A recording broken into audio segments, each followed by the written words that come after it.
أعوذ بالله من الشيطان الرجيم. بسم الله الرحمن الرحيم.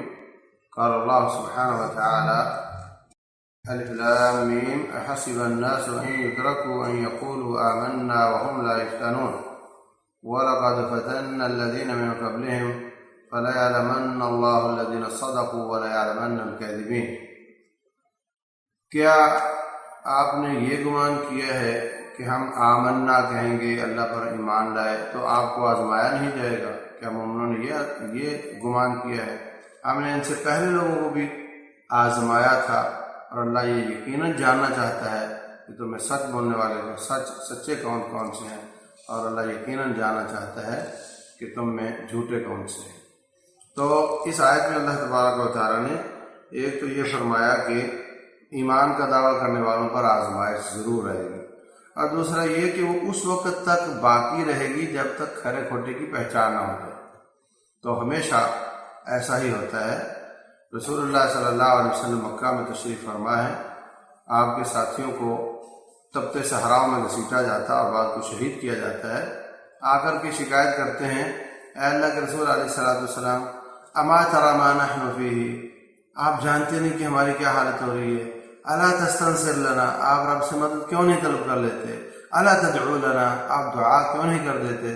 تو آپ بجائے تسلی دینے کے ناراض ہوئے، اور آپ کو بہت غصہ آیا، کیونکہ یہ اللہ کی مدد لیٹ سمجھ رہے ہیں اور سمجھتے ہیں کہ ہم آگے ہیں اور اللہ کی مدد پیچھے ہے۔ حالانکہ ایسا نہیں ہے، ابھی تک تمہارے امتحان کا پروسیس پورا نہیں ہوا ہے۔ جب پورا ہوگا تو اللہ کی مدد آ ہی جائے گی۔ تو اس لیے فرمایا آپ سے پہلے لوگوں کو آرے کے ساتھ دو لخت کر دیا جاتا تھا، اس کے باوجود وہ اللہ کے دین سے پھرتے نہیں تھے۔ وَلَٰكِنَّكُمْ قَوْمٌ تَسْتَعْجِلُونَ، مگر تم جلد بازی کر رہے ہو، ابھی تک تو پروسیس پورا نہیں ہوا۔ تو پروسیس پورا ہونے سے پہلے اللہ کی مدد نہیں آیا کرتی۔ اس دوران کتنے لوگ پچھلی کلاس میں چلے جاتے ہیں، ساتھ چھوڑ جاتے ہیں، کتنے لوگ جڑے رہتے اور امتحان پاس کر کے اگلی کلاس میں چلے جاتے ہیں۔ یہ اللہ کی سنت ہے۔ وَلَن تَجِدَ لِسُنَّتِ اللَّهِ تَبْدِيلًا، اللہ کی سنت کبھی نہیں بدلتی۔ اگر اللہ نے یہ سنت تبدیل کرنی ہوتی تو اپنے نبی محمد صلی اللہ علیہ وسلم کے لیے بدل لیے ہوتے کہ یہ بڑے پاک اور اعلیٰ ذات ہیں، ان کے لیے یہ ہے کہ ان کو کوئی تکلیف نہیں آئے گی، باقی سب کے لیے تکلیفیں ہوں گی۔ ایسا نہیں ہوا۔ اللہ کمال مدد پر بھی قادر ہے، اللہ نبی سے شدید محبت بھی کرتا ہے، اور آپ کا ماتھا مبارک ٹوٹا ہوا ہے، آپ کا دانت مبارک ٹوٹا ہوا ہے، اور اللہ ان کی ایسی مدد نہیں کر رہا کہ ان کو یہ تکلیفیں نہ آئیں۔ تو اللہ نے ان کو اس پروسیس سے گزارا ہے تاکہ اللہ کی سنت ان پر بھی پوری ہو۔ تو جب ان کے لیے کوئی استثنائی شکل نہیں ہے تو آج ہمارے لیے کیسے ہو سکتی ہے؟ رسول اللہ صلی اللہ علیہ وسلم کے بارے میں ہرقل نے پوچھا، حضرت ابو سفیان اس وقت مسلمان نہیں ہوئے تھے، صحیح بخاری میں واقع ہے، وہ کیسے ہیں، ان کی دعوت کیسی ہے، ان کے ساتھی کم ہو رہے ہیں زیادہ ہو رہے ہیں؟ سب جواب دے کر جب باہر نکلے تو آپس میں باتیں کرتے ہیں، کہتے ہیں لقد امر ابن ابی کبشہ ان یخافہ ملک بن الاصفر۔ ابو سفیان اپنے ساتھیوں سے کہتا ہے کہ ابن ابی کبشہ یعنی نبی محمد صلی اللہ علیہ وسلم، ان کا معاملہ اتنا آگے بڑھ گیا ہے کہ یہ سپر پاور رومیوں کا بادشاہ یہاں بیٹھا ان سے ڈر رہا ہے۔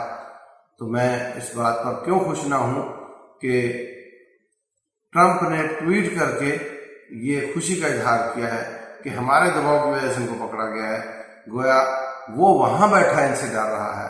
تو ان لوگوں کے لیے بشارت ہے جن کے قدم اٹھانے سے کافی پریشان ہو کہ اللہ فرماتے ہیں وَلَا يَطَعُونَ مَوْتًا يَغِيظُ الْكُفَّارَ وَلَا يَنَالُونَ مِنْ عَدُوٍّ نَيْلًا إِلَّا كُتِبَ لَهُمْ، جس کے قدم اٹھانے سے کافر پریشان ہے اور جو دشمن کا نقصان کرتے ہیں تو کافر پریشان ہے، ان کے قدم قدم پر اللہ تعالیٰ نیکیاں بناتا ہے۔